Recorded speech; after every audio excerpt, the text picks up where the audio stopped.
Miss Gabagalitas!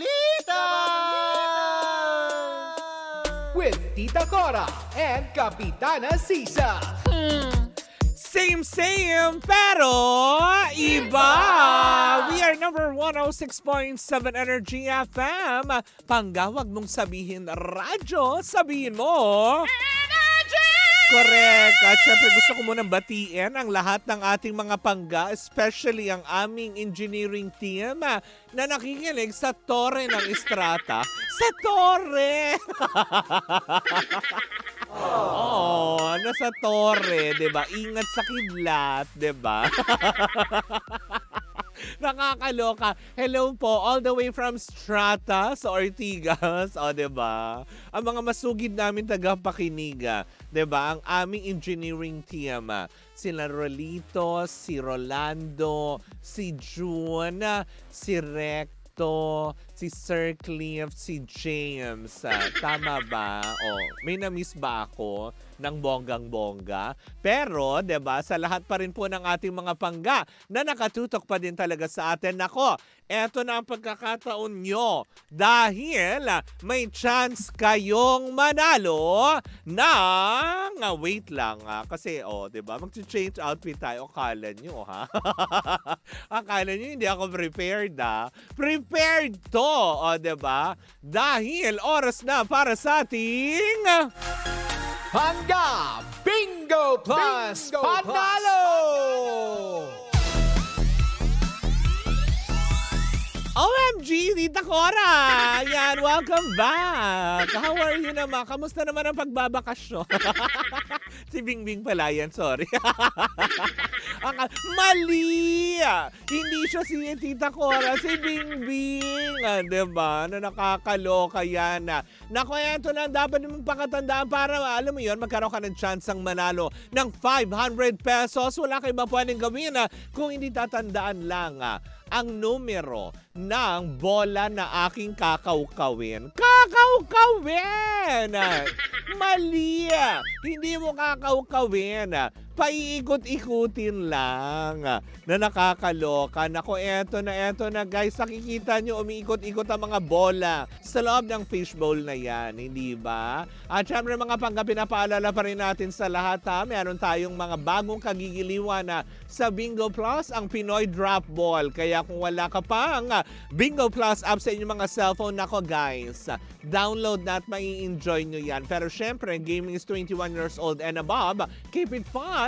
Game responsibly. Diba? Na nakakaloka. At eto na nga. Ay, nako, tumalbog, tumalon.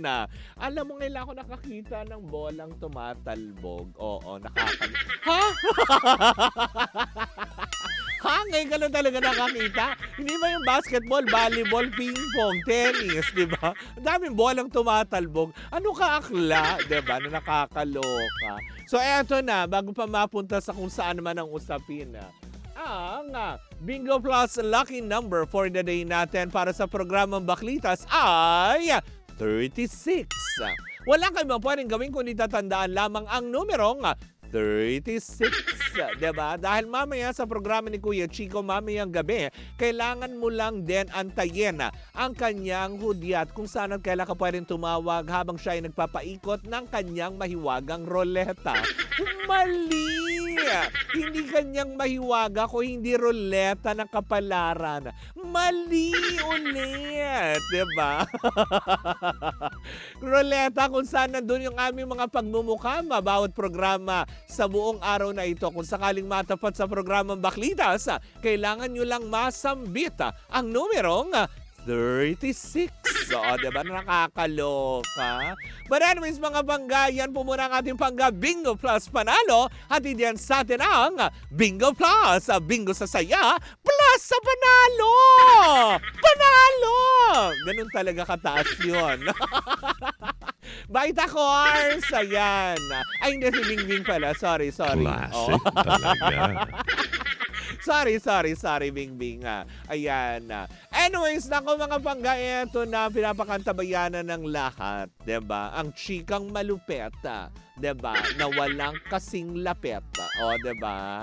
Eto na nga, dahil aside China. May mga nakaside China daw all over social. Alam mo yung social media ngayon, parang grabe na ng sobrang makasalanan na ng social media ngayon. Kung ano-ano na nakikita natin dyan. 'Di ba? Hindi nakaligtas ang A-lister na actress na ito. Wow, ibig sabihin babae. Oo, nakakaloka. Sa mga matang lawin ni Kuya Kim Atienza, mali! Hindi kay Kuya Kim, 'di ba? Walang kinalaman si Kuya Kim. Mali 'yun. Mali, 'di ba? Hindi nakaligtas sa mga mata ng mga netizen dahil kamakailan lamang ay nakitaan ng alin. 'Di ba? Nakita nga on social media kamakailan lamang ang mag-asawang Matteo Guidicelli at Sarah Geronimo naka-meeting ang mga GMA executives. Ha? Nakakaloka. Nasa China nga, hindi nga alam daw kasi, 'di ba? Kasi parang naipost lang naman 'yon na kung saan kasakasama ng mag-asawang ito ang executives ng GMA Films, 'di ba? Kung mga may executive din under Kapuso Network pero under GMA Films, 'di ba? Hindi alam ng mga utawnes kung yung posting nga ba on social media nakasama yung dalawang executives. Nagkataon nga lang ba? O baka naman inilalapit talaga ni Mateo si Sarah sa GMA7. Nakakaloka na imposibleng mangyari, 'di ba? Kasi alam naman nating lahat na si Sarah Geronimo is under contract ng Viva. 'Di ba? Kung saan magkakasama sila dyan nila Vice Ganda, tapos ni Ann Curtis under Viva, pero naka-exclusive sila, katulad si Sarah Geronimo under ABS-CBN. Tsaka sinabi na yun ni Sarah way back pa, 'di ba? Na she will always be kapamilya no matter what, 'di ba? Na hindi niya iiwan.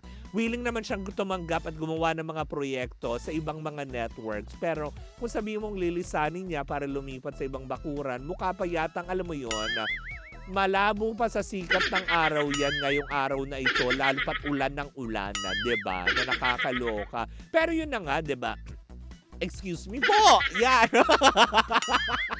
'Di ba? Kasi nga parang sabi nga ng ilan, ha? Bakit kaya, 'di ba? So ibig sabihin ba na porket syempre na doon si Mateus under Kapuso, 'di ba?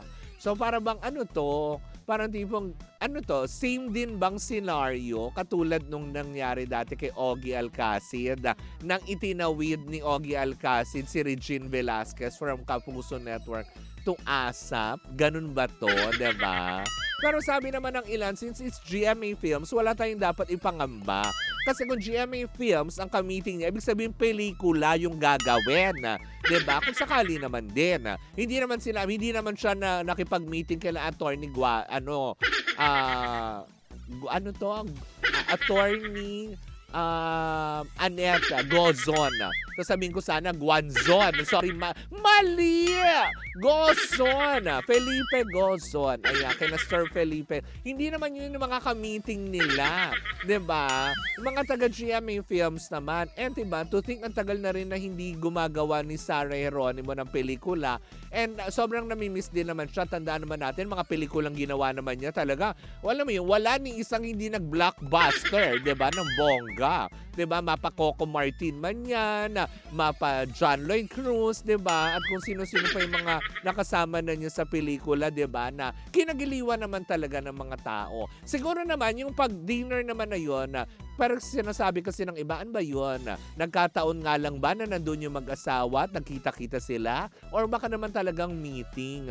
'Di ba? Yung mga ganong aspeto. Kung meeting naman din yun, siguro for the betterment. For the betterment! Mali na naman! 'Di ba? Baka naman kasi proyekto lamang na talagang pwede naman din gawin ni Sarah Geronimo under GMA Films. Since katulad ngayon, nagma-merge naman na ang ABS at ang GMA, 'di ba? So may mga collaborations naman na silang ginagawa, 'di ba? Katulad yung teleseryeng ginawa ni Joshua Garcia with Gabby Garcia and Jody Santa Maria, 'di ba? It's a collab between GMA and ng ABS, 'di ba? Kaya siguro wala naman na sigurong masama at hindi naman na siguro gawa ng issue. Pero yun nga lang din, hindi lang maalis sa isipan ng mga tao ngayon na baka kasi matulad nga na nangyari kay Ogie Alcacid, 'di ba? Ng kanyang, alam mo yun, bitbitin ang Asia Songbird sa ABS-CBN na kumaga parang syempre hindi naman may iwasan through meeting na masabi lang na baka gusto nyong maging part, diba? Yung mga ganon, yung mga words na baka naman, diba? Yung mga ganon.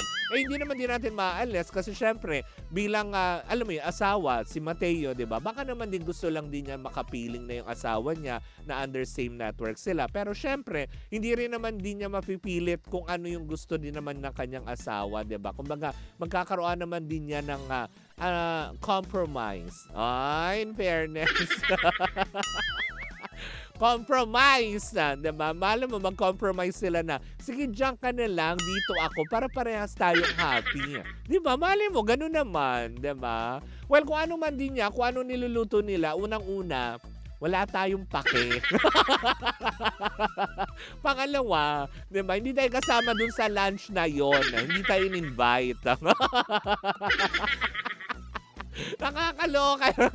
Hindi tayo invited. Pero yun nga lang, syempre, hindi maiiwasang, alam mo yun, na mag-isip yung mga tao. Syempre, magugulat nga naman. Bakit ka meeting niya yung mga executives ng GMA7? And to think si Mateo pa ang kasama ni Sarah. Wala nang ibang kasama. Maintindihan ko may mga kasamang ibang mga parang asa family niya o kaya may ibang mga taga-kapamilya network na kasama. Kaya lang, diba? Apat lang yata sila dun sa picturing. Dalawang executives from GMA Films, tapos silang mag-asawa ng bongga. Well, kung ano man yung proyekto na yan, we'll be happy to see it, to watch it, of course. Sarah Geronimo yan eh. Diba? Alam naman natin kapag Sarah Geronimo, hindi na natin pagtatalunan yan. Sigurado, alam mo yung kuwela na naman kagigiliwan to ng lahat, diba? Well, diba? Mas maganda nga yung maraming opportunities na dumarating sa kanila, na be-bless sila, trabaho pa din yan. So, wag na natin gawa ng issue. Tsaka isa pa, tigilan naman na natin ang GMA7, diba? Na parang tipong, wala rin naman silang ginawa kundi maghanap buhay lamang, diba? Wag naman tayo mapagpunam naman masyado. Ano naman ngayon kung magtrabaho sa kanila, diba? Wala naman din masama. Maganda rin naman yung network nila. Diba? Yung mga ganong aspeto lang. Kaya, yun lang naman ang nasagap ng ating mga chismosang kapitbahay over the weekend at nalinawan naman natin kahit papaano na sana wag nang gawing issue yung lunch date na yon. O, diba? Dahil, it's an opportunity for them, darling. Opportunity, darling. But anyways, mga bangga, bukas makakasama na natin ang ating pambansang akab. O, diba?